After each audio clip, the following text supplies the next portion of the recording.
Estamos em um momento ímpar, um momento singular, um momento incomum, eu diria um período de exceção que atingiu a humanidade de uma maneira e atravessou a nossa vida individualmente, mexendo na forma de convivência entre as pessoas e, claro, principalmente as pessoas que moram na mesma casa, trazendo assim um novo jeito de viver. Administrar a família, administrar o trabalho, as atividades da escola dos filhos, inclusive o lazer, porque ele também acontece dentro de casa hoje. Administrar essas perdas, sim, porque é um ano de perdas, mas também um ano de olhar para as expectativas, né? Isso tudo tem lá os seus grandes desafios. E principalmente acredito que nesse momento de tantas incertezas e de tantas inconstâncias, nós tenhamos mais perguntas a fazer, na verdade, do que respostas a dar.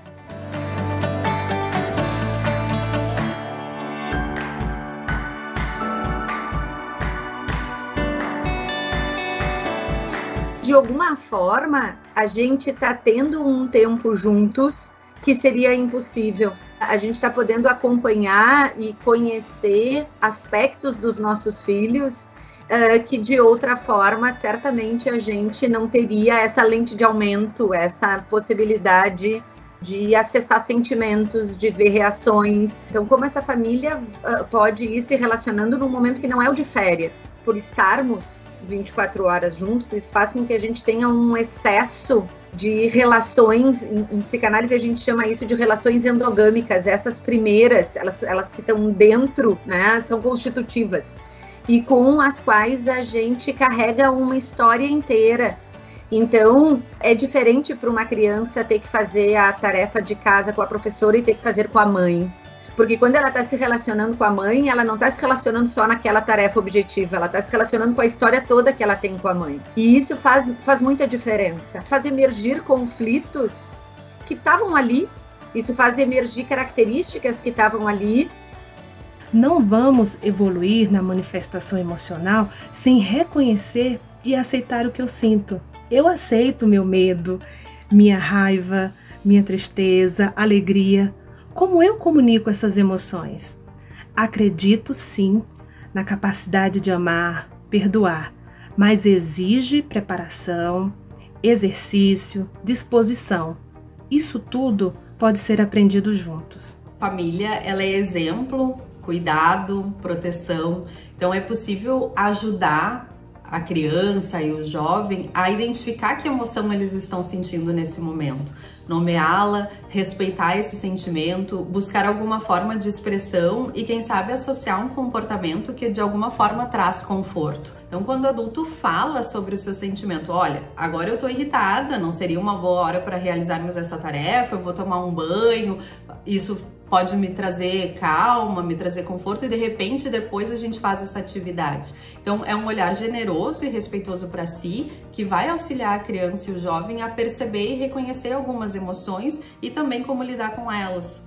E podermos reconhecer os limites e podermos contar com ajudas necessárias, ou seja, quem sabe dentro do arranjo familiar se poder negociar papéis. Para mim é mais fácil ajudar na tarefa de casa, para mim, por outro lado, é mais fácil estar presente na aula online ou ter um momento lúdico, né, do recreio, das brincadeiras, e podendo, então, nos arranjos familiares descobrirem as suas possibilidades e os seus limites.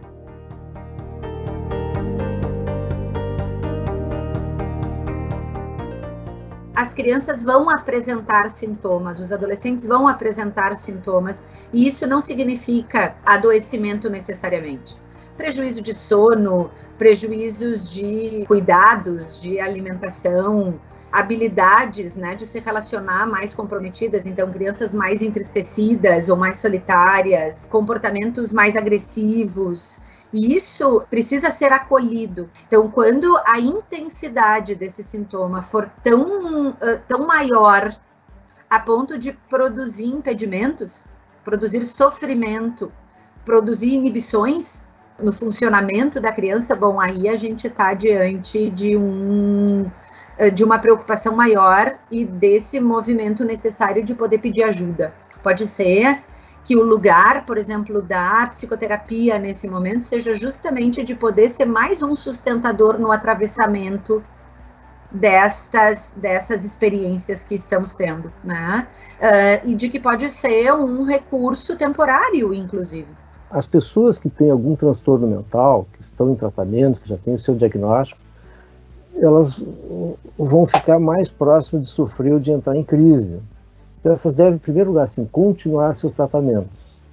Achar uma modalidade de comunicação com o seu terapeuta e continuar. A pessoa que não é doente, o dito normal, né, é que tem que ter cuidados com a fonte de estresse, com o que faz o convívio mais estreito, a possibilidade de atritos, assim, e tentar certas condutas que possam minimizar.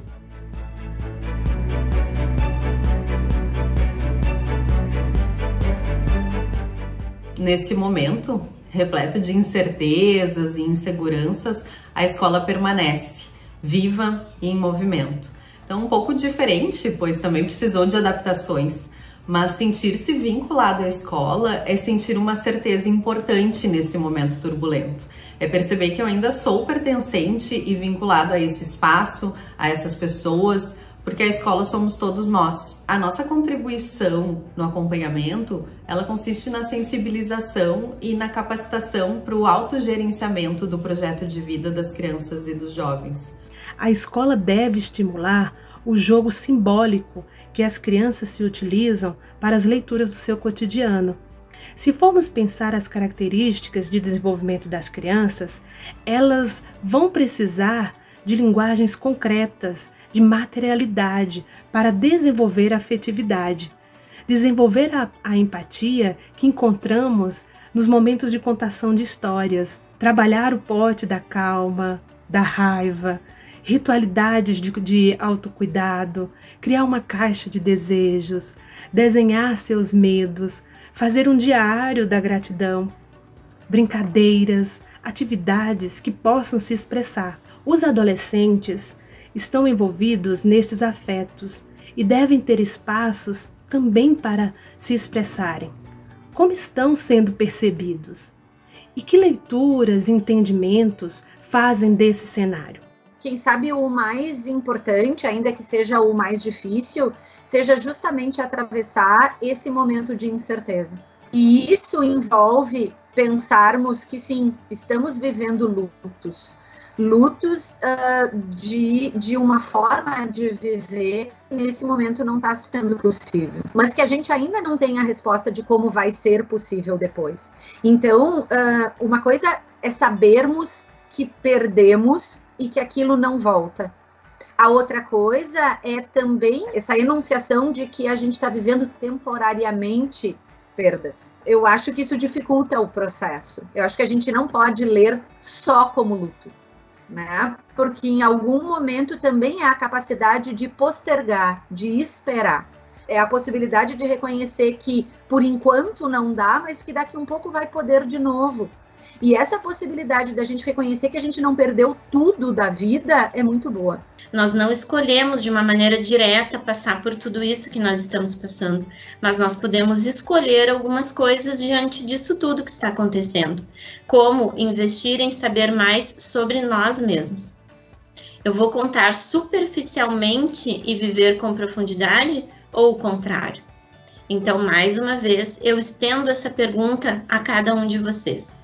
O que nós vamos contar disso tudo depois que tudo isso passar?